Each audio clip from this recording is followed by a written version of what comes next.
কি করবেন এ টাকা দিয়ে? যদি কবর নিয়ে যেতে পারেন, আখেরাতে কাজে লাগে, তাহলে তো একটা ব্যাপার ছিল। তা তো পারবেন না। আপনি বলবেন না পারলে কি হয়েছে, ছেলে মেয়ে খাবে, ছেলে মেয়ে ভোগ করবে নিশ্চিত। বহু মানুষ সম্পদ রেখে চলে গেছে, তার ছেলে মেয়েরা ভোগ করতে পারে নাই, হাতে বুতে অন্য মানুষ খেয়ে ফেলছে, আছে না নাই? সবচেয়ে বড় হতভাগাকে জানেন?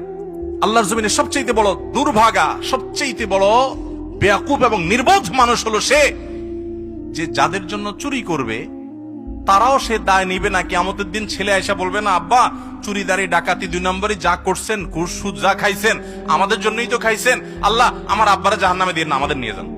বলবে না ভাই, কোরআন বলেছে ইয়াউমা ইয়াফিরুল মারউ মিন আখিহি ওয়া উম্মিহি ওয়া আবিহি ওয়া সাহিবাতিহি ওয়া বানি।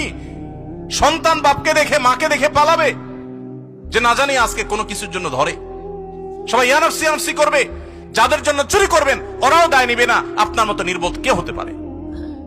সন্তানকে চুরির সম্পদ দিয়ে বড় করবেন না, সততা দিয়ে বড় করেন।